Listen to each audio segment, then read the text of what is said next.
It's been on a trickle charger, so it should have voltage, but it hasn't ran in about 3 months. 3 months or so. I have to give her a good prime. Oh, baby. Baby just woke right up from her slumber. Well, for a second. Ooh, stinky. Greetings, folks. Steve here. And Matt. And tonight, what we have planned for race car night is a little bit different. We actually brought old Goldie to the shop because we need to make sure she is good to go for race season as well. It's been a long time since we've seen her. I don't think we've seen this car since November. No, not since we ran it last. Rode her hard, put her away wet. I haven't seen her since November. Yep, but sat on a trickle charger for the last 3 months. And, of course, the slicks... roared right to life. Yeah, slicks went flat, but it started right up. No problems at all. So what we have planned for getting it race ready, we just kind of want to go over nut and bolt check, just look it over top to bottom, see if there's anything that jumps at us that needs attention.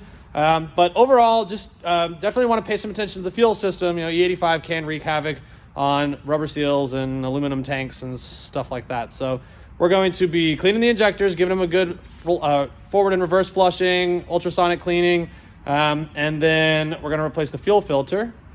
Nice. And I think we should probably do an oil change. I checked the level. It's at the bottom of the stick, and it's kind of dirty, but I don't know how long ago it was we did it. I know we didn't do a whole lot of racing last year. Yeah. And so we might just have to try to decide how long it's been. And then really just go over the rest of it, make sure the suspension looks good, make sure we don't have any fuel leaks. That's kind of it. Oh, we need to tighten up the band and the brake band in the transmission. So one of the weaknesses of this transmission that I've identified is grabbing second gear. We often get a little slip between first and second, and the only difference between first gear and second gear is that the brake band engages. So when that band engages, it grabs the drum to hold still. And every time I've rebuilt these, the band's always in okay shape, but we're still getting that slippage. So what we're going to do this time is just pull the pan off. It's real simple to adjust, and we're just going to tighten it up a little bit. Hell yeah. We were running max power. We were in kill mode last time, so that definitely adds to the amount of slippage as well. For the 11.5, I pretty much know exactly what we need to do for this car, but we have never done the index with this throttle body. Yeah, that's true. So that might change things a little bit. So it may be making a little bit more power, but I know pretty much how much boost it needs to run and how much fast you need to leave. Yeah. Yeah, and I can't find my draggy for some reason. I was hoping to do some draggy pulls, but that's okay. But we can still, if we're getting around 18, 19 pounds of boost and it's hitting the shifts, then she's ready to race. Yeah, we'll be happy. So we'll just make sure everything's good there, and I don't know what else we can do. I got the Turbo 400 tore apart for the Lexus still, because we need to source some seals for that. I really don't know what else. I was hoping to paint it tonight, honestly, but we can't really paint it without going back together. Tore apart, yeah. Exactly. And so I got to make a decision about that. Maybe we'll come around to that, doing that tonight. Well, maybe we can just go fucking drive Z around and get some food and shit. Yeah, we could definitely do that. We need to drive it regardless. It needs to be clean, filled up with some clean fuel. Yep. We have a fuel tank in it that I think has some fuel in it, but it's very low right now, which is good. That means the fuel that's just sitting in it, there's not that much of it. All right, so we're just going to kind of go over it top to bottom, see what we can tidy up, fix up. I want to also tape up that injector wiring with that Tesla tape that I have, because I've used that crappy corrugated plastic casing, and it's melting like crazy. It's like dripping onto the exhaust manifold. So we're just going to kind of chip away and see what we can tidy up. There she is, looking sexy as ever. So just kind of going under it, giving it all a good look. Checking the suspension. Everything looks pretty good there. Engine's nice and dry. Don't have any leaks in sight. And checking the belt and stuff. Just all those routine things here. Tranny's always a little bit soggy, but it's not too bad really. For some reason it like leaks out of the speedo cable and runs down, and then this is the worst leak. It drips out of the speedo cable. It's the biggest leak it's got. All the way back here to the diff and fuel cell, and this is just such a sweet view right here. This puppy is just all business. I don't really plan on making any changes. We did find that this tire still has a little bit of life left to it. It's got like the little wear dimples here. That's the inside one. Here's the outside one. And there's a little bit of life left on them. This one, we had a hard time finding a dimple at all. So it's spent. We'll go ahead and send it for import face-off, I think, but it's gonna have to go after that. It's gonna need tires. So we gotta figure out if we're gonna be putting a similar type of slick back on it, or if we're gonna go radials. One of the things we wanna do moving forward, or we talked about doing, is putting radials, drag radials on it, and a bigger fuel cell. And so we could street it a little bit more, drive around a little more around town and whatnot. So that's something that's in the works, in talks. But yeah, I'm not sure how much wider we could go with the back wheel. We want to put an 8-inch wide tire on it, but we'll be exploring those options here very soon. I think it'll be okay to get us through import face-off though. Just a little spa day for the 800cc injectors out of the Z. Just a little spa treatment. Gonna get a nice flushy flush. Oh, we should do a spa treatment. Soak up the Boys' day at the spa. Soak up some freaking Lucas fuel cleaner. We're gonna need a lot more Lucas, buddy. 17 jugs of that and 1 plastic kiddie pool and your boys in Speedos.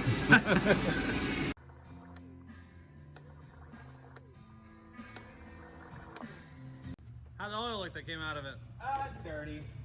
Pretty. This is definitely time. Yeah, it wasn't anything like concerning or anything like that, but it was time for an oil change for sure. It was a little bit low, you know. We usually do these like what, once a year? Once a year. I mean, unless there's some kind of catastrophe. Yeah, we didn't race a whole lot last year, but I mean, you know, we put it through the paces every time it's out, so I didn't expect it to be clean or anything, right. You know. We use nice, good oil yeah, though. Good yeah, old we take care VR1. of it. It's just time. That's all. We always put the K&N filters on it for a little extra filtering power.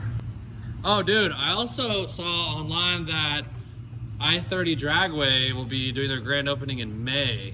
Oh, dude, we got to be there. So we have that to look forward to. Well, there's going to be like a bunch of events, but like immediately after the grand opening, ooh, that was a cool face. It's Did you really try to put tight. a socket on them? Yeah, I know. I thought this would be easier. Yeah, I probably put that on. I put them tight. But yeah, so right after the grand opening, they are going to start doing test and tune and stuff regularly. So as long as their schedule doesn't totally just work against us, that's going to be the new home track for the Z boys and the Lexus. Maybe we should just message them and be like, hey, you should make your test and tunes on Saturday. Like, just so you know, there's some pretty serious race car guys. We're kind of a big deal, and we want it on Saturday, so do it. Yep, Saturday night, test and tune every night. Have a special line for slicks and radials because we do not want to wait in line. For 1983 Datsuns and 2001 ISs. Even though we used to be the guys on street tires that were leaving little balled up rubber all over the track, we don't want to race with those guys anymore. Fuck those guys now. Nah, I'm just kidding. You remember that time we were at North Star and that guy was like bitching at Rob, the tech guy, about how he didn't, or not Rob, it was the starting line guy.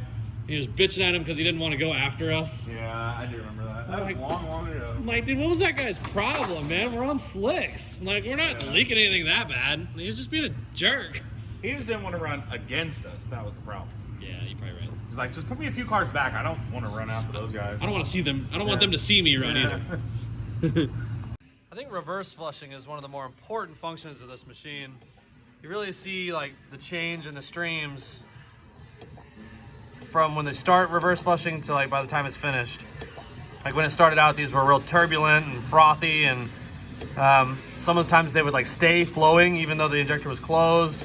And then just after just a few seconds, you start to see them acting just like this and become very uniform. So that's really cool to see. And obviously, like any junk that's stuck in the injector body will have a better chance of being flushed out when it's going backwards. So we definitely like to give it multiple reverse flushings. Then we'll flip them around, run it forward a few more times, and then they should be good as new. Okay, so we got the pan off. Where's the pan? I mean, it's kind of got some gray to it. It's normal. That's what it looks like every single time we pull it off. Honestly, I don't see like big flakes like we normally do. I mean, there's a few like big shiny ones, but nothing that's hard. Like I pushed on a couple of them, they just fell apart. So Oh, it's good. I'm happy with that. yeah, me too. Actually, I'm pretty excited about that. Yeah, that's. I mean, we rebuilt it. Oh, we rebuilt 6 it a months bunch. ago? Yeah, Yeah, it hadn't been like, that long, yeah. and it was my best rebuild yet. Yeah, I remember talking about that. Yeah. Definitely was, and it's showing. So Cool. Well, let's we'll just tighten get up that brake band for sure, and button it back up, fill her up, man. I think she's ready, baby. That's it. Cool. So now all we got to do is tighten up the brake band in the transmission. The way you do that is there's like a jam nut and then a shaft that has a much smaller bolt head on it. And what we do is we loosen the jam nut and tighten down the actual shaft that acts on the brake until it hits 11 foot-pounds is the spec. So what we do, so my torque wrench only goes to 15, so I actually just have to watch the display. Oh, nice. But so once you reach that torque spec, I mean, at that point the band is applied. So then you have to back off 2 revolutions to get the desired play in it. Off this guy right here. So this is the little shaft right here. So I'm gonna go ahead and pick up all the slack by hand. That's a lot of slack in there. Well, it has 2 full turns of slack per the service manual. I'm just gonna. It just looked like a lot more than 2 turns. That's because you have no clue what you're talking about. I just think it was slacked up again, and I think that's gonna help. I haven't even started registering torque yet. See what I'm saying? Oh, there we go. Okay, so that's 6, 7,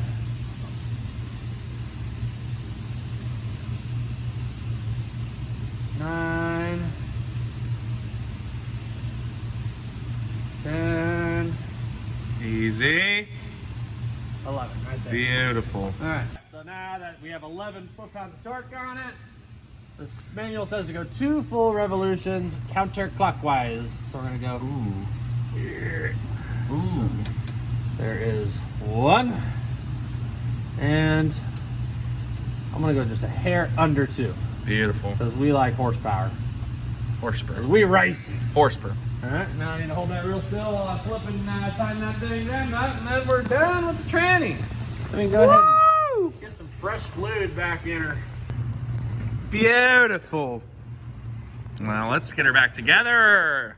All right, so Matthew's over here working on filling up the tranny again. Just got to get her topped off. And I'm putting the injectors back on. We have 6 freshly flushed and freshly lubricated O-rings. And we're popping these puppies back in right now, filling up the tranny, checking the oil, hooking everything back up. I'm gonna go ahead and hit these injector wires with some Tesla tape just to really class them up a little bit.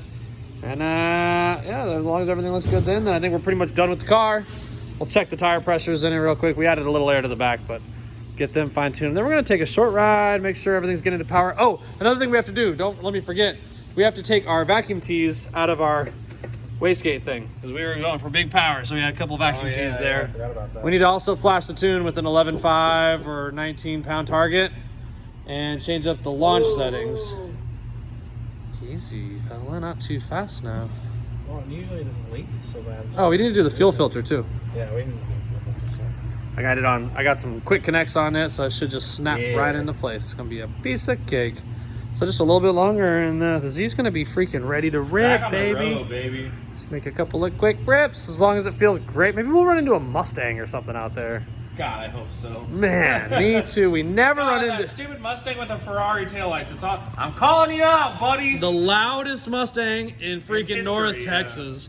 He's got like the single ring taillights, like the Ferrari Got the looking. Ferrari taillights on it. It's like dark blue, that just right? makes me mad. Oh, that son of a bitch is so loud. He drives by it Dude, out your front. Mustang's not a Ferrari, dude. Okay, Just get imagine over it. this. Picture this. You're standing here having an important conversation with the customer about some necessary repairs on the car, and then I feel like he's going fast. He's rolling like 45, 50, just like running the hell out of second or third gear. It's like, and then you just have to sit and wait for him to pass so you can finish what you're doing. Hopefully we'll have a Lexus that can gap the shit out of him just in case old Goldie can't handle it. well, I don't think that's gonna happen.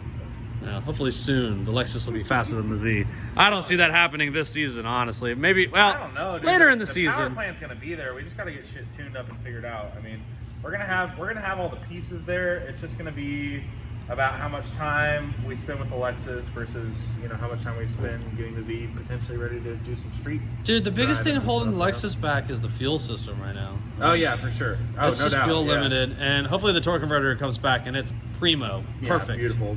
Well, let's get this thing buttoned up, baby, and take it for a cruise. All right, baby. We're gonna go get some grub. Get the belt to buckle.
try to take some power away from it.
Well, guys, that's going to do it for this week's video. We do have some work to do on the Z. We have to figure out why we are over boosting so severely. Going to try some things to try to get that under control. Should be getting the torque converter back from PTC this week. We did get it informed by them that it should be done. So as long as we can make it out there to go pick it up this week, then we'll be putting the torque converter back in the Lexus and getting it ready to go. A couple other little things that are going on I'm working on. I am selling my 05 C6 Corvette, and the reason I'm selling that is to try to fund a garage space. So I have been actively looking for a shop space, not really intended for commercial use or a business or anything like that, really just a space for me to work on my cars and do my own thing. So definitely looking for any kind of leads to any kind of property for sale that might have a garage space on it, and also anyone who may be interested in purchasing a C6 Corvette, definitely have them hit me up. That's going to do it for this week. We'll see you next week. Like and subscribe. We'll see you later.